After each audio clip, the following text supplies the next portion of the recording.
Jayo Radha Madhava Jayo Kunja Bihari Vam Jayo Kunja Bihari Jayo Gopi Jana Vallabha Jayo Girivaradari Jayo Girivaradari Jayo Girivaradari Jayo Girivaradari Gopi Jana Vallabha Jayo Girivaradari Jayo Girivaradari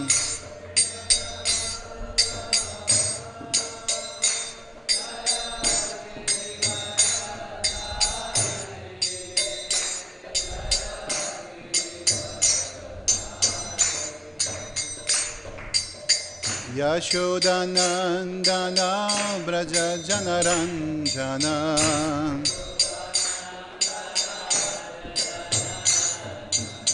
Yashodanandana Braja Janaranjana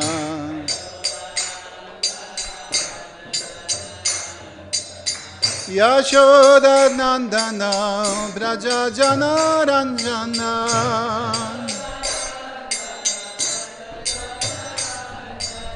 Yashodanandana Braja Janaranjana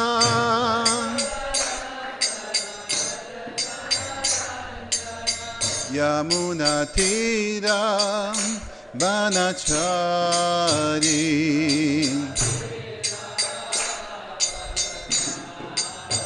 Yamuna Tira Vanachari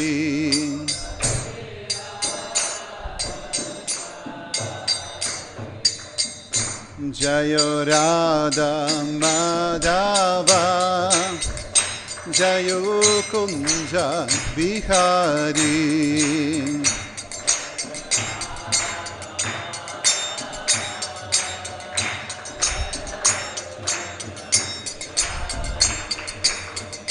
Jayo Radha Madhava Jayo Kunja Bihari Jayo Radha Madhava Jayo Kunja Bihari Hare Krishna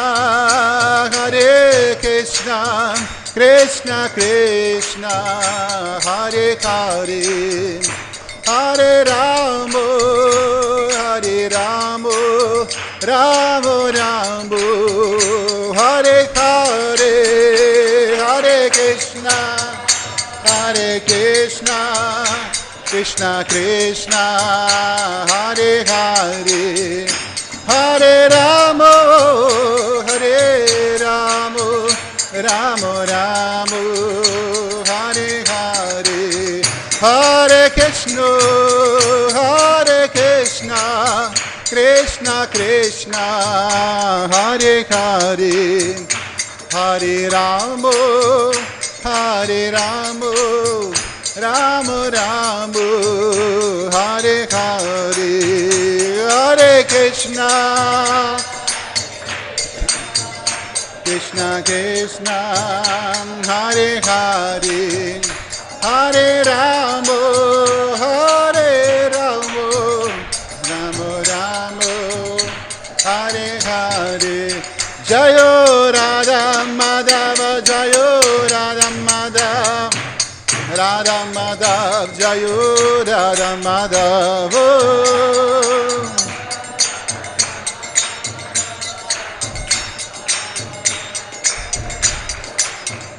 Jayo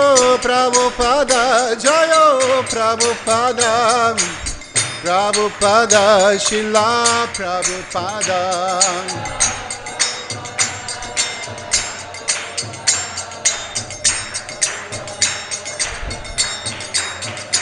Jayo Panchatattva, Jayo Panchatattva, Panchatattva, Jayo Panchatattva.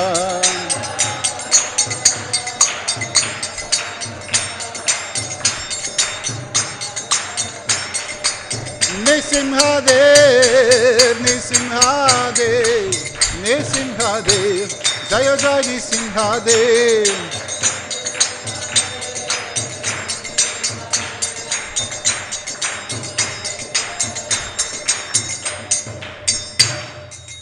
Shri Radha Madhavasta Sakis ki jai, Shri Panchatattva ki jai, Shri Nisimhadev Bhagavana ki jai, Srila Prabhupada ki jai, Gaura Pramanande Hari Hari Bol. Jayo Vishnupad Paramahamsa Rajakacharya Shotara Shota Shri Srimad His Divine Grace A.C. Bhaktivedanta Swami Maharaj Prabhupada ki jai. Jayo Vishnupad Paramahamsa Parivrajacharya Shotara Shota Shri Srimad Bhaktisiddhanta Saraswati Goswami Maharaj Prabhupada ki jai. Ananda Kuti Vaishnava Vrinda ki jai. Namacharya Srila Haridas Thakur ki jai. ISKCON founder Acharya Srila Prabhupada ki jai. Prem se kaho Shri Krishna Chaitanya Prabhu Nityananda Shri Advaita Gadadhar Shivasadi Gaura Bhakta Vrinda ki jai. Shri Shri Radha Krishna Gopa Gopinath Shyama Kund Radha Kund Giri Govardhana ki jai. Vrindavan Dham ki jai. Mathura Dham ki jai. Navadvip Dham ki jai. Jagannath Puri Dham ki jai. Ganga Mai Yamuna Mai ki jai. Tulsi Devi Bhakti Devi ki jai. Sankirtan Yagya ki jai. Brihad Mridanga ki jai. Samaveta Bhaktavrinda ki jai. Gaura Premanande Hari Hari Bol. All glories to assembled devotees. All glories to assembled devotees. All glories to assembled devotees. All glories to Shri Shri Guru Gauranga. All glories to Srila Prabhupada ki jai.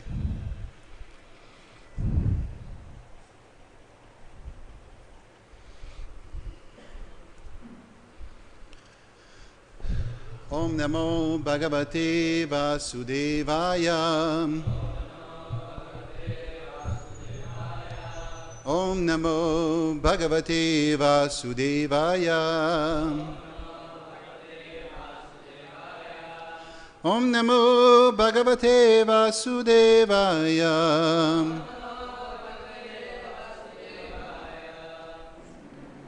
So we are reading from Srimad Bhagavatam, Canto number 1, chapter 17, verse 32.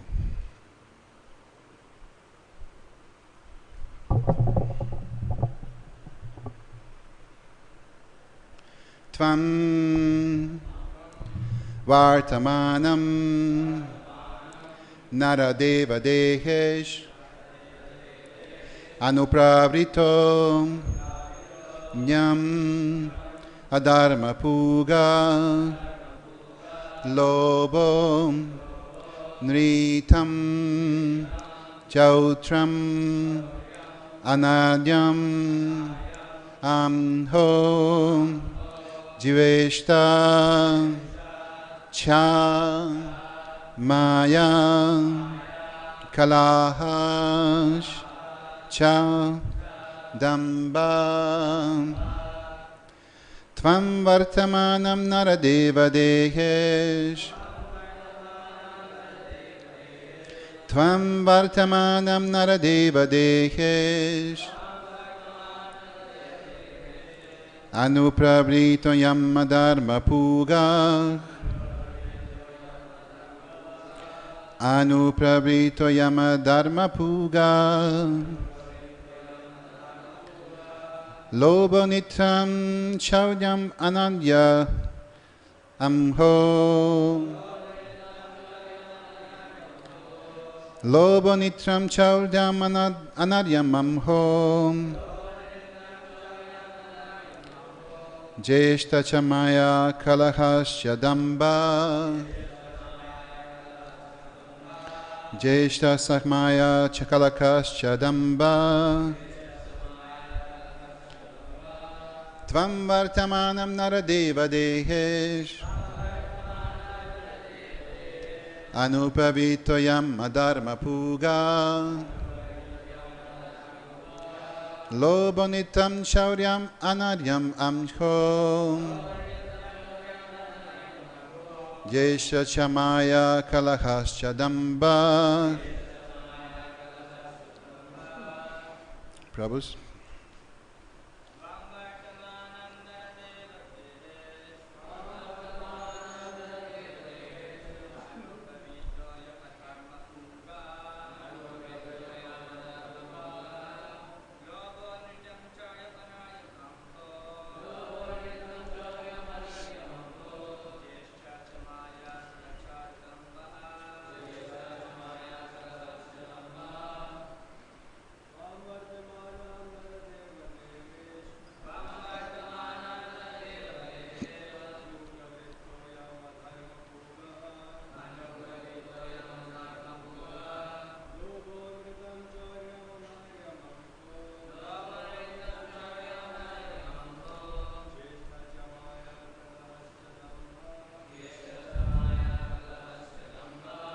Matajis.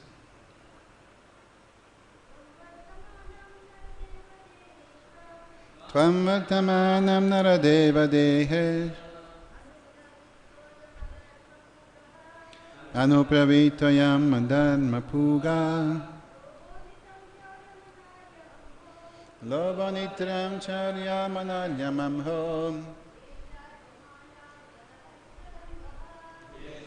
kalahaś dambhaḥ tvām, you, vartamānam, while present, nara-deva, a man god or a king, deheṣu, in the body, anupravṛtto, taking place everywhere, ayam, all this, adharma, irreligious principles, pūgaḥ, in the masses, lobha, greed, anṛtam, falsity, cauryam, robbery, anāryam, incivility, aṁho,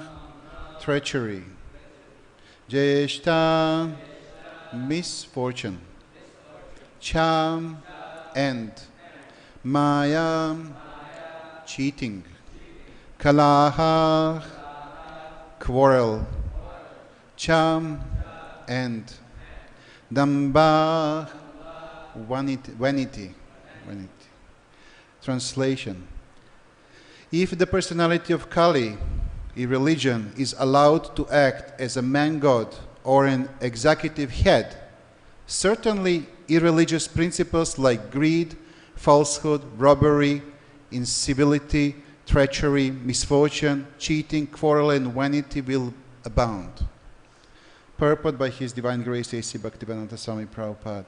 The principles of religion, namely austerity, cleanliness, mercy, and truthfulness, as we have already discussed, may be followed by the follower of any faith. There is no need to turn from Hindu to Mohammedan or Christian or some other faith and thus become a renegade and not follow the principles of religion. The Bhagavatam religion urges following the principles of religion. The principles of religion are not the dogmas or regulative principles of a certain faith. Such regulative principles may be different in terms of time and place concerned. One has to see whether the aims of religion have been achieved. Sticking to the dogmas and formulas without attaining the real principles is not good. A secular state may be impartial to any principal type of faith, but the state cannot be indifferent to the principles of religion as above mentioned. But in the age of Kali, the executive heads of state will be indifferent to such religious principles, and therefore, under their patronage, the opponents of religious principles such as greed, falsehood, cheating, and pilfery will naturally follow, and so there will be no meaning in propaganda crying to stop corrupting in the state. One more time, the verse. In the age, if the personality of Kali, a religion, is allowed to act as a man-god or an executive head, certainly irreligious principles like greed, falsehood, robbery, incivility, treachery, misfortune, cheating, quarrel, and vanity will abound.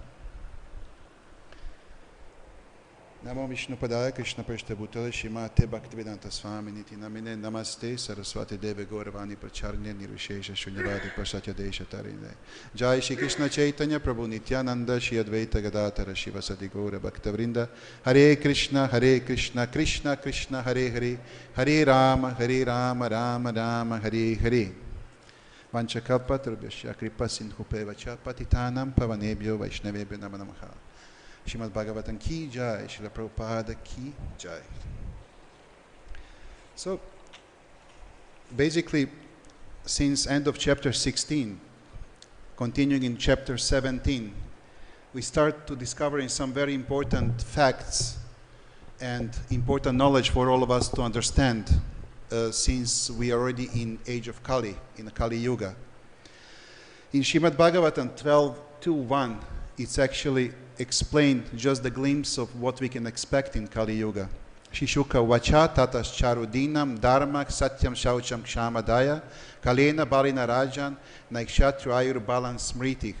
Shukadev Goswami said, then, O king, religion, truthfulness, cleanliness, tolerance, mercy, duration of life, physical strength and memory will all diminish day by day because the powerful influence of the age of Kali.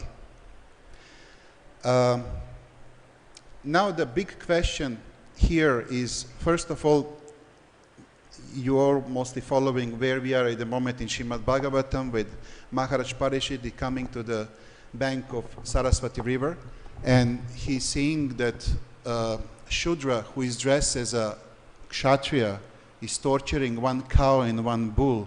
And bull, his 3 legs are already completely damaged. He cannot even stand on them, and there is 1 leg remaining which is shaking already. And that was the clear sign for Maharaj Parikshit that Kali Yuga is already entering the stage, and that irreligion is trying to overcome religion principles.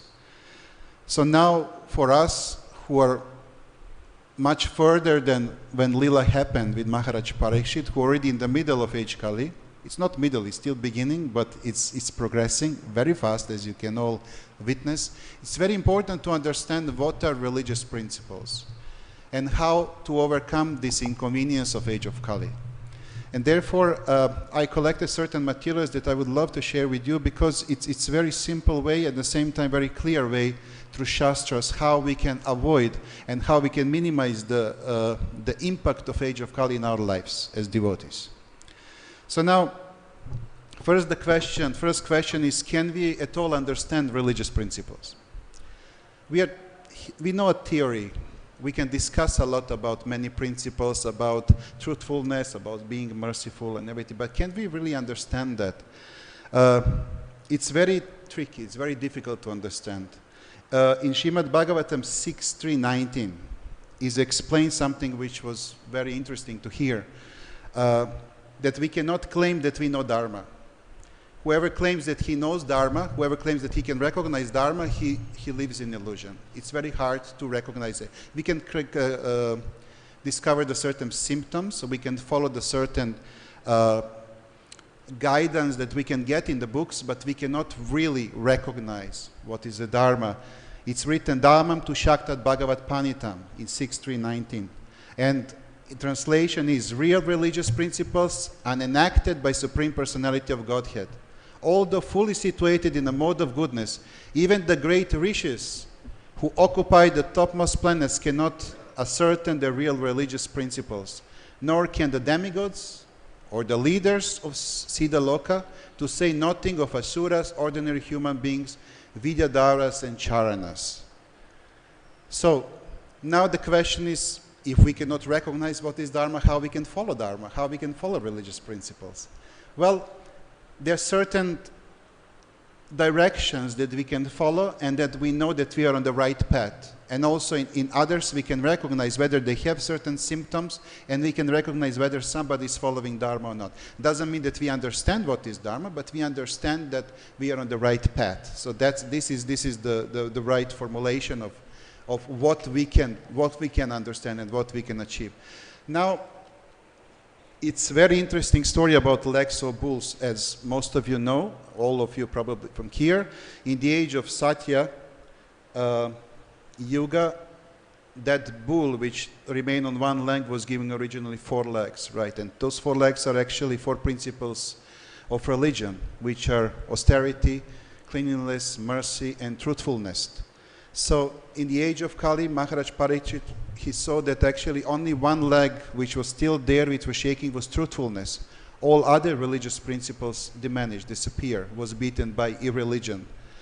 And it's stated that appears the 3 of legs are broken due to rampant irreligion in the form of pride, lust of movement, and intoxication.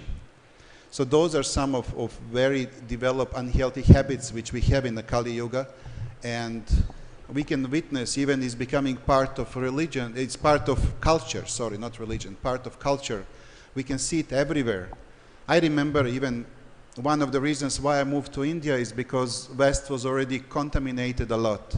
And here was kind of last shelter when you can see the sanity and certain principles which we can call dharma. But I can tell you one thing.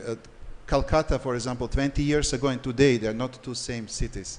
Even now, you can see the fast transformation. Even in India, you know how fast all these unhealthy habits it's coming and becoming part of culture, becoming part of society. So therefore, we need to be even more strict with following our rule regulations. We need to be more strict with defining our path, and we have to be more eager to preach and to save as many as possible. Because all we know that it's not that whole Kali Yuga will be the beautiful way for preaching, beautiful place for preaching, you know, on the planet Earth. Only certain amount of time, and then after that, the full religion will disappear from the planet. And there's not going to be preaching anymore. So we don't have much time. Instead of thinking about our lives and our benefits, I think it's better that we all try to focus a little bit more on how to spread the holy name, how to spread the glories of the holy name. Now, I want to point out a little bit of significance to the presentation of that Shudra who was dressed as a king. And he was beating the legs of bulls. And we have a lot of that, plenty of that in Kali Yuga. That most of the time, the people who are not knowledgeable, they judge others by appearance. This is one of the common things in the Kali Yuga. For example, if you see somebody dressing like this or behaving in a certain way, we think that that person belongs to the certain category of people or class or something like that, which is not necessarily true. And even in this story, we can see that the Shudra who was dressed as a king was not king at all. He was Shudra. And after Maharaj Parikshit wanted to kill him, then he took off all his clothes, he bowed down to the Maharaj Parikshit full lotus feet, and he was begging for mercy. And he was telling, I made a mistake, I'm sorry. And Maharaj Parikshit, as the real king, he forgives him. So we will discuss how to recognize the real kings from false kings, how to recognize the real leaders, and how to learn to be proper follower of those real leaders. Basically, how to put religious principles as a part of our everyday life. So, just recently, one friend of mine, I got a reminder that it's not always it's a bad experience. You know, somebody is dressed as a king, and then you have to judge according to the cloth, and then you figure out that actually that person is not really qualified. There is opposite examples also. So it's not everything black and white. You know, for example, he mentioned something that I almost forgot, and now I refresh my memory. Gadadhar Pandit, for example, the way how he found the guru. Do you know who is the guru of Gadadhar Pandit? Pundarik Vidyanidhi, yes. An interesting story actually when Gadadhar Pandit met Pundarik Vidyanidhi first time. He came in his ashram, right? And when he went there, he was so excited to meet Pundarik Vidyanidhi. He heard so many amazing things about him, about his dedication, about his love for God. And he came there. When he entered inside, he saw the person sitting on asana, dressed in full silk. In front of him was some plate with, you know, this water, when you're evaporating water, right? I don't know much about, you know, but then there was also some ladies were dancing around, and then he was just sitting, and it looked from the outside appearance that was some rich person who is enjoying his life in full swing. So Gadadhar Pandit was a little bit disappointed, but of course, he approached him, and he approached Pundarik Vidyanidhi, and he was asking him, I came here to learn about Krishna. Soon as Pundarik Vidyanidhi heard the word Krishna, he started jumping, he started trembling, he went down on the floor, he started turning his body. And it was amazing to see that for him all these opulences didn't mean anything. But when he heard about the Lord, when he heard about Krishna, he transformed completely into something what was real, his original. So maybe appearance was for another purpose, but actually his original dedication was completely there. And he was qualified completely to be the spiritual master of Gadadhar Pandit. You know, and we all know who was Gadadhar Pandit. So it's not that anybody can be spiritual master of Gadadhar Pandit. So therefore, this is one more proof, in this case with the good, with the happy end, how we should not judge anybody according to the appearance. Last night I was invited, I went to the program to Bamambukur, and there was 4,500 people. They were all chanting holy name and dancing in ecstasy. They organized 5 days program over there. And we hardly had maybe 10 people dressed in Vaishnava cloth. But they're all born in the holy dham. They were dancing and chanting the holy name, and I could feel really pleasant. I felt I'm amongst devotees. You know, so there are another criteria how we can recognize that, how we can work on that, and we will discuss about it. Now, if there is no dress, then how to recognize the bona fide leaders, first of all. That's interesting topic for all of us, because sometimes, you know, we believe that we can see through certain things, we can judge certain things, but the best example is exactly Maharaj Parikshit. So in 116.1, there is explanation, translation of the verses. Sutta Goswami said, all learned Brahmanas, Maharaj Parikshit then began to rule over the world as a great devotee of the Lord under the instruction of the best of the twice-born Brahmanas. He ruled by those great qualities which were foretold by expert astrologer at the time of birth. Now, what is important is actually what Srila Prabhupada mentioned in the purport, and he gave a fine definition of leaders. The real qualification is to become a devotee of the Lord. That's the first qualification of the leader. He has to be great, nice devotee, good devotee. And gradually all the good qualities worthy of possession develop. Maharaj Parikshit was a Maha-Bhagavat, or a first-class devotee who was not only well-versed in the science of devotion, but also able to convert others to become devotees. So the leaders are those who are skilled, who are devotees, but they're also always eager to convert others to become devotees by his transcendental instructions. Maharaj Parikshit was therefore a devotee of the first order, and those he used to consult great sages and learned brahmanas who could advise him by the shastras how to execute the state administration. The leader is not somebody who is making decisions alone. The leader always has advisors. The right leader always has advisors, and usually those are brahmanas, learned brahmanas or great sages. And this is very important for somebody to make the proper and healthy decision. And now there is qualification of sages and advisors, because sometimes many leaders of the world have advisors. I mean, you're watching news, who are watching news, you can see all these big leaders, they have advisory council teams and everything. But is there anybody there as brahmana?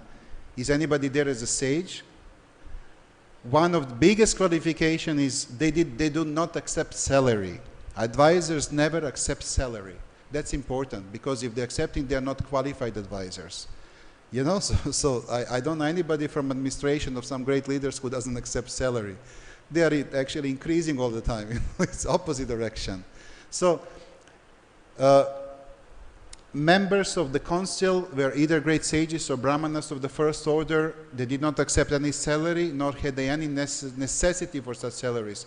The state would get the best advice without expenditure.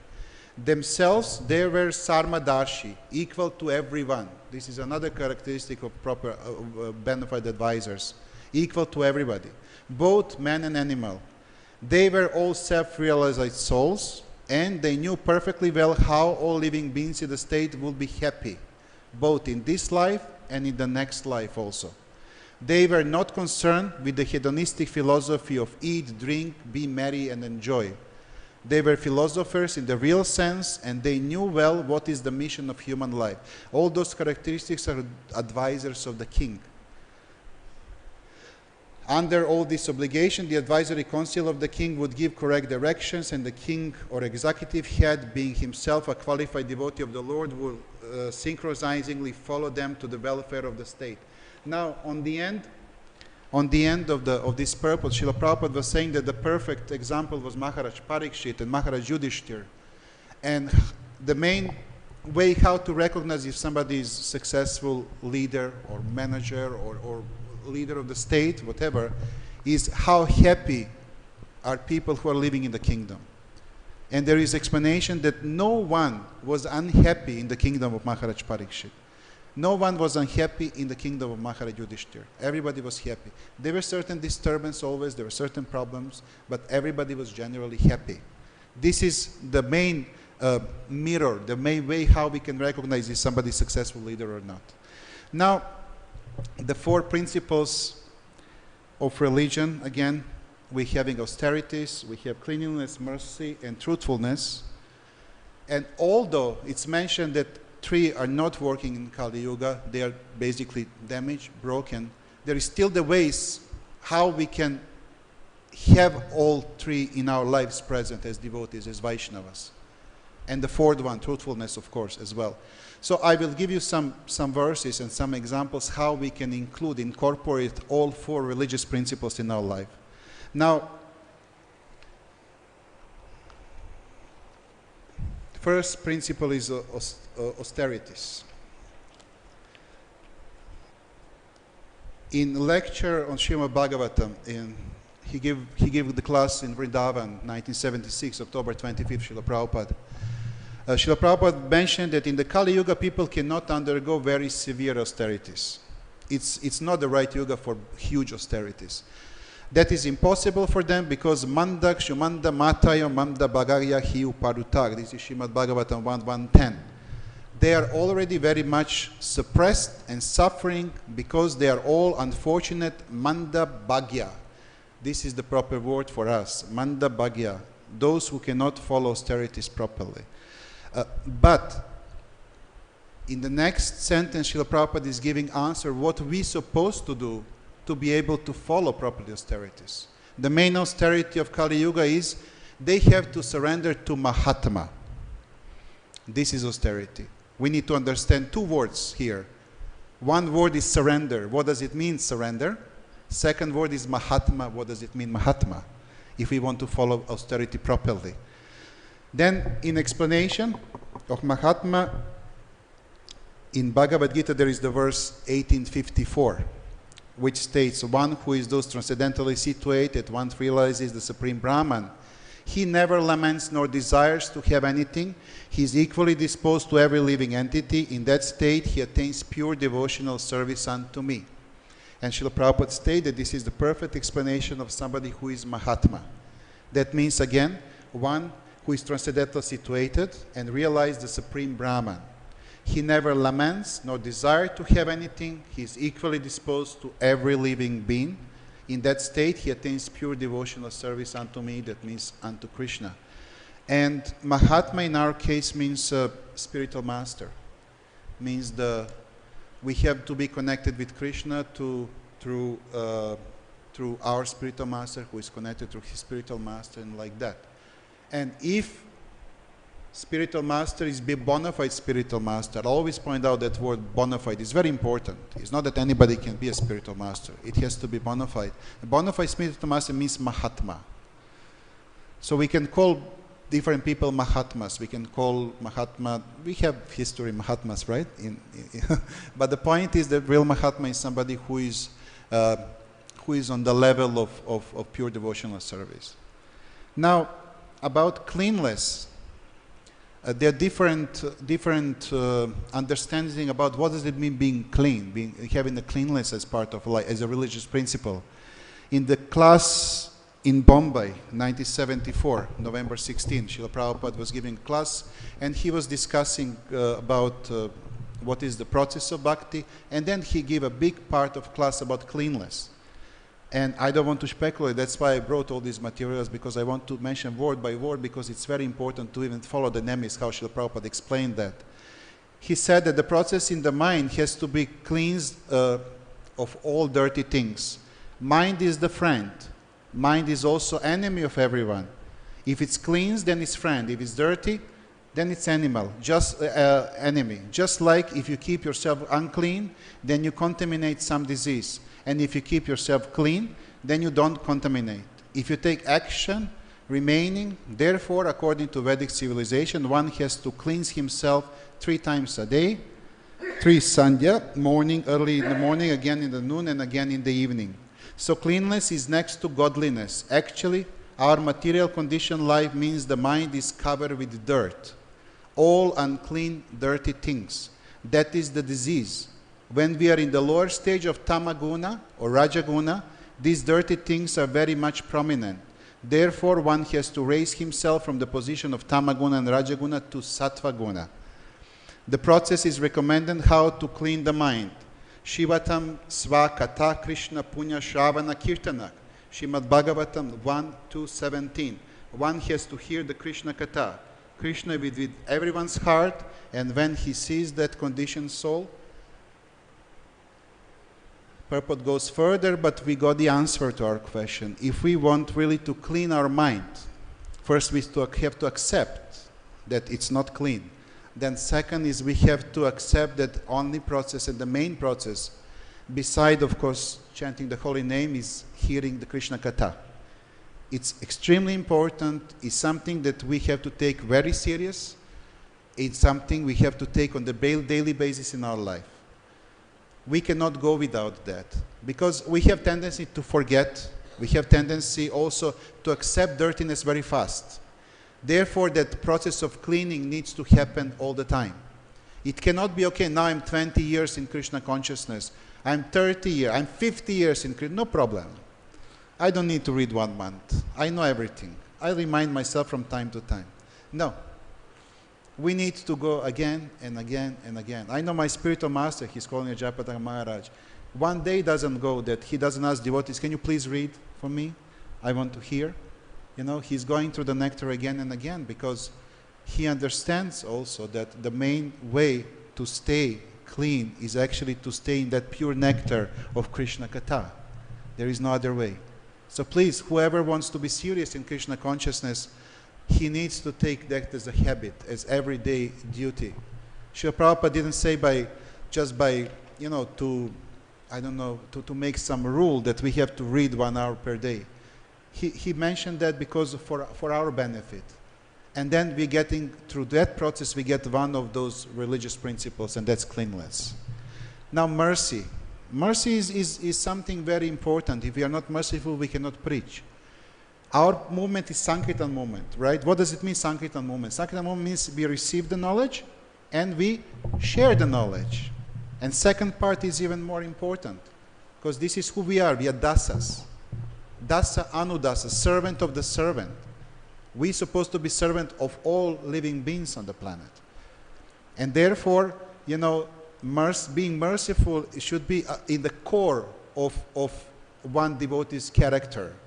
Without that, there is no devotional service. So the words daya-jyeṣṭhā. Daya-jyeṣṭhā is actually Sankirtan words for mercy to the other living entities. Now, I'm not saying human entities, I'm not saying devotees, I'm saying all living entities on the planet. And Srila Prabhupada point out that we're supposed to become daya-jyeṣṭhā. That means the mercy to other living entities we should give. Indicate that the living entity must be merciful to other living entities if he wishes to make progress in self-realization.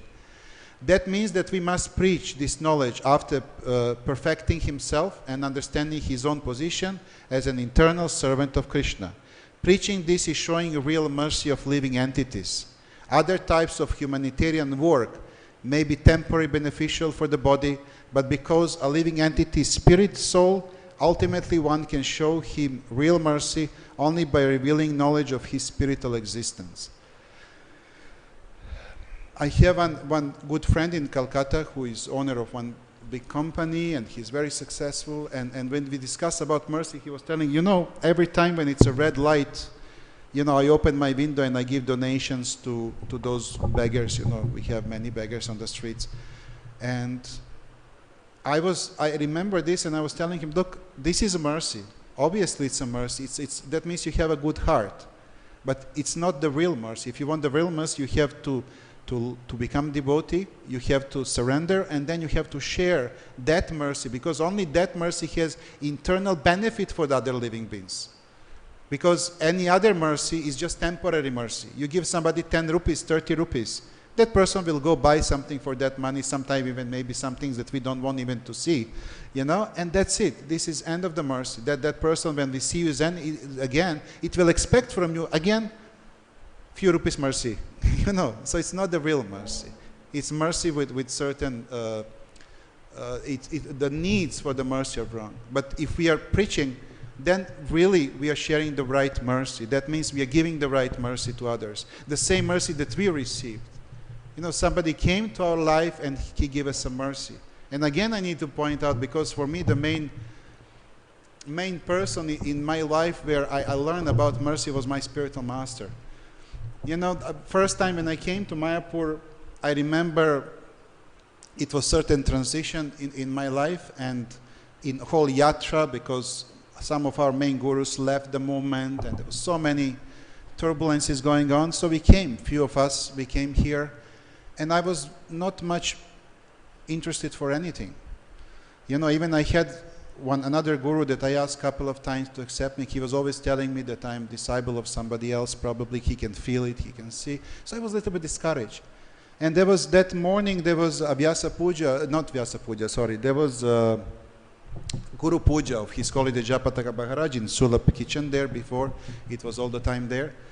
And they all went, 4 of them, they went for Guru Puja because they got accepted and they got initiation from Jayapataka Swami. And I was on false ego, I didn't want to go. I just stay outside. I was sitting on some, you know, where are those shops next to the boundary wall. I was sitting on some bench there and waiting for them to come back. And after maybe 45 minutes or something, I saw the huge amount of people coming out on that door. And the first in the line was His Holiness Jayapataka Maharaj. And he was having like 15, 20 garlands. And, you know, they were going for the walk. And there was probably, I don't know, I don't want to say 1,000, but there was huge amount of people there, devotees, right? And amazing thing is, I was not interested. I was watching Samadhi. There was no TOVP, so I could not watch. I was, you know, watching around. And then I felt that somebody is approaching me. And, you know, actually, Guru Maharaj, after all these thousands of people, he approached me directly. He stand in front of me. And I was watching him like this. And then, you know, I offer obeisances. I stood up, and Guru Maharaj took garland, and he put around my neck, and he embraced me. And it was not just for a second. He was holding me until all these difficulties in my heart didn't start falling apart, one after another. And that was the moment when I surrendered. 10 years before that, I was practicing Krishna consciousness, but I didn't know that I never didn't surrender. I knew the theoretical, empirical knowledge, you know, but I never surrendered. And that mercy actually helped me to surrender, to open. I started crying and I could not stop. And, you know, next day I became even personal assistant. I was traveling with Guru Maharaj, going around, and my whole life changed completely. And so this is mercy. This is mercy when you, with deep of your heart, you want to help somebody. When you love somebody, you want to help somebody. That's the right mercy. Right mercy is not just giving the 5 paisa. No. The right mercy is somebody helping, for internally helping somebody. And ask that person, now please you help others. That's the right mercy. This is what Srila Prabhupada wanted from us. So the preaching is actually the real mercy. That's the answer for this question, how we can have mercifulness in our lives. Yes, the preaching is the right answer. Now, because I don't have time anymore, I already break my 8:45 to 9. Truthfulness, I will not go through the verse, through everything I prepare, so I will just tell that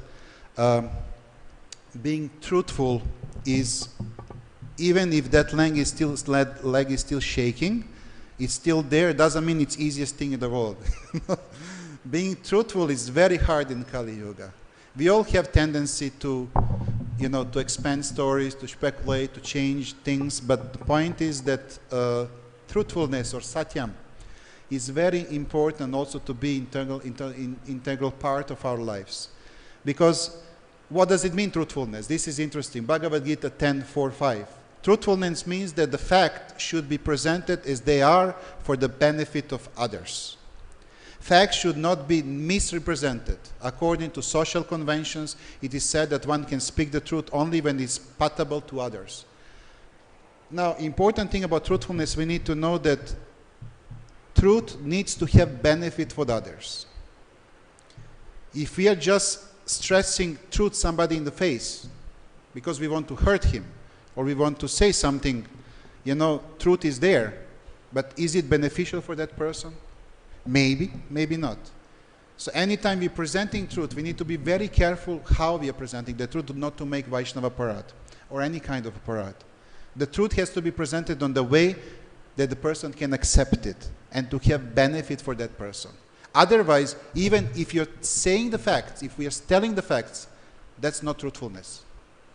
Because we are not giving benefit to other person. That's important to know.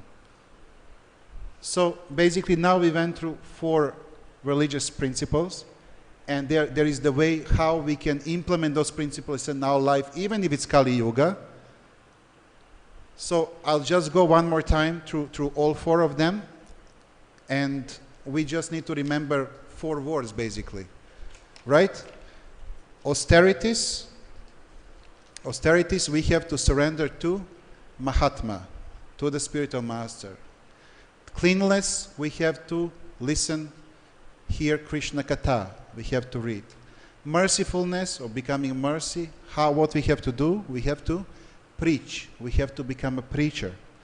And truthfulness, what we have to do for truthfulness? We have to desire to, every time we say truth, it's for benefit for others. This is the right truthfulness. So, I have much more, but we don't have much time. And I want to ask you if there is any questions, any comments. Yes, Prabhu, do we have a mic?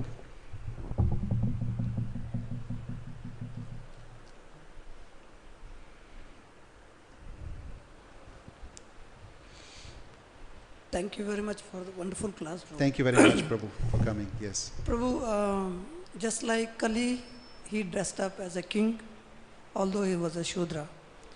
Similarly, we have devotees who have tilak on their. Bhaktivinoda Thakur says on this, yes. Tilak on the thing. How do you recognize such a devotee? How to? How do you recognize such a devotee? He has the form, outer form is like devotee. Yes. Outside form is devotee, but he's not really devotee. Kaler Chela, something like that is there. Yes. You see, the point is that, first of all, we cannot call them devotees. Being pretender doesn't mean that somebody is necessarily devotee. Devotee as a word is very high level word. I remember one time Pradanda Maharaj was giving a seminar in Europe, and he came first time in Serbia to visit us, and I was asking, Maharaj, how you like our devotees here in this yatra? And he was like, what devotees? I don't see any devotee here. I see candidates for devotees. So we are all candidates to become devotees.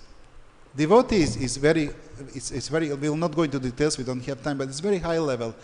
Candidates for devotees, this is something where we can qualify. All glories to those who are already devotees here, please forgive me. I see myself as a candidate. So the point is that when somebody is candidate, even if it's not perfect, even if he's making mistakes, as long as he admits mistakes and as long as he wants to correct himself, it's okay. Interesting thing, when I was doing management here in Mayapur and back home, I learned one thing, that Srila Prabhupada never removed anybody from the temple. He was correcting devotees, he was doing different actions, but he never really, even when somebody else removed somebody, he was putting that person back. And again, best example is my spiritual master. For 10 times, Tamal Krishna Maharaj was removing Jayapataka Maharaj as the temple president of Calcutta temple. 11 times Srila Prabhupada put him back. That was Lila, it was Rasa. Let's not go into details. You can hear Jayapataka Maharaj talking about that. You can find online. But the point is that there was certain different visions, different ideas. It was not basically mistakes. It was just different visions of developing the yatra and everything. But Srila Prabhupada was always into giving a chance and again and again. Of course, I don't think that there are many those who are completely qualified to do any leadership position, even to be devotees or anything. But there is difference. Answer to a question is difference is which motivation they have. If they're just doing something on the level of false ego, and devotees are there to ratify them, They approach them and then they realize mistake and they want to change, they want really sincerely to improve their performance. It's good to give them a second chance. In the case, if they have some other motivation, if the case they know that their performance is not devotional at all, they don't fill up the norms, and they want to do for some maybe personal interest or something like that, then it's dangerous to keep them on position. It has to be replaced. So it's all about motivation. If they have the wrong motivation, definitely they are not there where they're supposed to be, and they have to be taken care of. In the case if motivation is right but attempt is wrong, in that case, there is the way to deal with that and to see again whether it's possible. And if this person is not qualified, doesn't mean he's not qualified to be devotee. Maybe just could do something else, but not some leadership positions or something like that. And I saw that many times. So I don't remember exact quote from Bhaktivinoda Thakur. I just know that Srila Prabhupada was very merciful, but at the same time, Srila Prabhupada was merciful towards other devotees. For example, sometimes he will change position, of devotees just because he see that one group is suffering for the certain reasons. And therefore, sometimes it's not necessary to remove somebody. We can just try to see how to put that whole puzzle together properly, that nobody's suffering, that everybody's happy. But that's, again, service of the leaders. It's not that just somebody regular person, he can find the way, the channel to approach and to say certain things, but not to be the tool to change it, to remove it. We have to believe in our authorities, which is not always easy, but it's necessary for us and for our benefit. Yes. Sorry if I didn't answer on the exact way that you wanted to hear answer, but this is how I see that, because I have some personal experience also. Yeah. Is there any comments? Any questions more? We have more 5 minutes.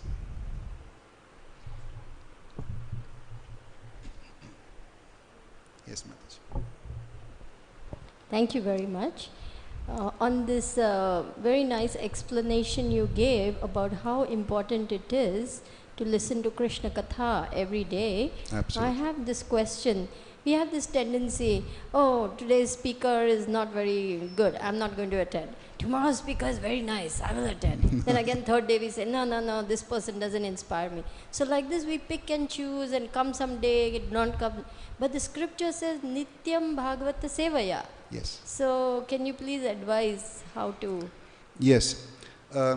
It's not really mature to judge according to speaker. I mean, we all have tendency for that. When I hear also somebody is coming, I'm really inspired because they can really bring up the fire. But at the same time, judging the speaker is not good. When we sit on Vyasasan, I know that I'm not qualified for that. But I'm not here to present how smart I am, to present you, No, I'm here just to take certain words of Srila Prabhupada, of Krishna, of Srimad Bhagavatam, Bhagavad-Gita, and to transfer. And those words are always perfect. It doesn't matter if some small child comes and say those words, or somebody who is, nice, actor, acting, dancing, and you're so inspired to hear that. Words are always same. And they're pure. And therefore, I see that on different way. I don't see really who is more inspirational, who is less. I have tendency to judge according to who is improvising more and who is improvising less. Because I don't like to improvise so much. I learn, even I have some friends just recently, I make friendship with one devotee who is amazing. He's listening every class and giving us feedbacks and everything. It's better to stick to exact words of the Shastras instead of that we try to improvise so much on our own way. So when I see that somebody is improvising too much, even if he's entertainer or great, I have tendency to be a little bit careful, with everything what I'm hearing. But if somebody even is talking like this 45 minutes, and I'm not listening his voice. I try to listen what he has to say, because actually message must be perfect, because he took message out of. So yes, it would be fantastic if we can hear at least one class per day. That would be great. And now with modern technology, even we have varieties. Even for those who wants to choose, if they don't want to come here, they can always turn, to listen Radhanan Maharaj, Indradyumna Maharaj, or somebody there.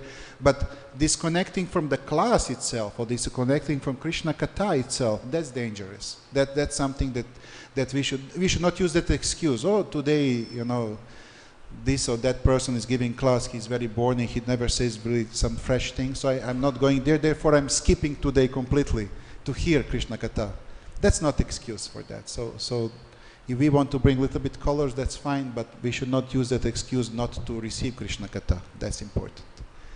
I see some of devotees here regularly coming, and I'm telling you, I don't worry about them. When somebody asks me who will go back to the spiritual world and everything, I believe that they're really a serious candidates for that, because they're seriously taking, this, what we are trying to do here from time to time. Being representative of the Lord, in our small, insignificant way. So thank you very much for that. Yeah. Thank you. Thank you, Mataji. Jai. Srimad Bhagavatam ki jai. Srila Prabhupada ki jai. Gaura Pramanande. Hari Hari Bol. Hare Krishna.